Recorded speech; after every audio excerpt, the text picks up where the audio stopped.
Today marks a fairly momentous occasion for the Nation Media Group. When Business Daily was launched in 2007, it was at the peak of Kenya's economic takeoff that began in earnest in 2004. Until that time, business news coverage was confined to 3 inside pages of the national dailies and in weekly pullouts that were mainly published on Tuesdays. I think the days are varied in the other dailies these days. And our economy at that time was about 1.8 trillion on a per capita of about 35,939 or 36,000 shillings. Total revenues at the NS were about 472 billion, that's tax collection, and the NSC share index topped 5,445. That's really the time when Kenyans started embracing the stock market.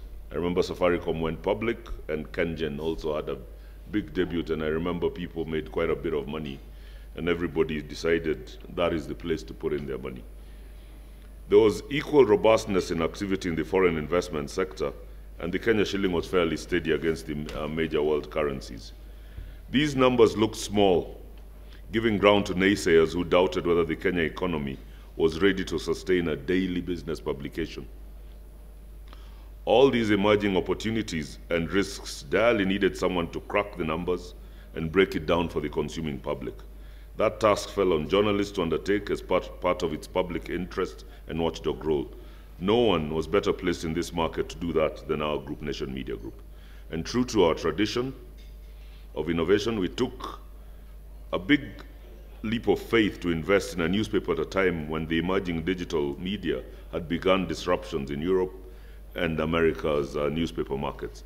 It was, however, not an easy task with a number of challenges. Nothing like this had happened on this side of the world. The country had no pool of economic journalists that could be called upon to undertake the task, and we had to build the capacity right from scratch. And throughout it all, Business Daily has slowly but steadily carved its niche in the local newspapers market as a premium publication that speaks to decision makers in both public and the private sector. It has become the prime source of information for anyone looking to understand the Kenyan economy and business scene. Foreign investors looking to enter Africa through the Kenya Hub have found a one-stop source of information via subscription of the digital paper and a Business Daily Africa website. It is amazing the number of calls Ochieng and his team receive from a lot of people who are looking to invest in this country when they are trying to find one source of information. So it's up till today, the US and the UK make a second and third largest source of our audiences online, making Business Daily, BD as we like to call it, quite a global publication. Now, Business Daily is growing in circulation against all odds, which people keep telling us that newspaper sales are going the other way. The Business Daily is backing that trend, and advertising revenues are also growing. Nonetheless, in recognizing the changing trends in the consumption of our products, the reality is the digitally savvy consumer who mainly interacts with content online is becoming quite a big part of our audience, and we're shifting our efforts to serve this audience, both within Business Daily and basically all our publications. So we as an organization have converged the group's business news gathering, and Ochieng right now does it basically across all the channels. He heads that. And we are aggressively pursuing our digital-first strategy that lays emphasis on breaking news online and adding meaning to the stories for the next day's paper, commonly known as Day 2 journalism in the media industry. It is our pursuit of this new and emerging consumer that has reinformed the redesign that we did last week, and we are celebrating today's 10 years after the paper hit the market in March 2007. And I would just like to express my sincere gratitude to everyone who has been involved in the process of redesigning the Business Daily.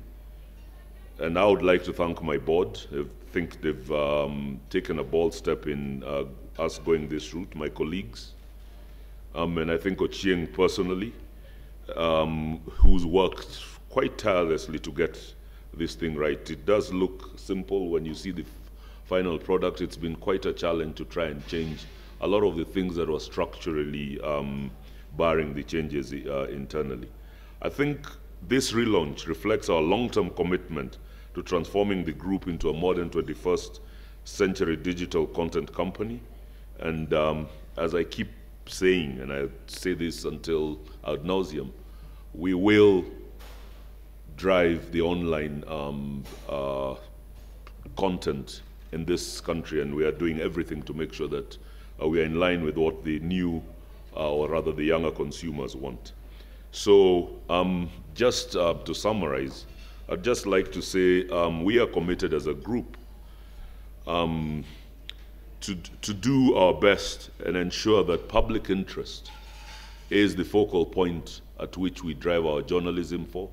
That means that we live to one of our biggest values about the truth. It does get us into trouble with a lot of people all the time, but it is something we are determined to pursue and ensure that public interest remains at the forefront of everything that we do. So thank you very much.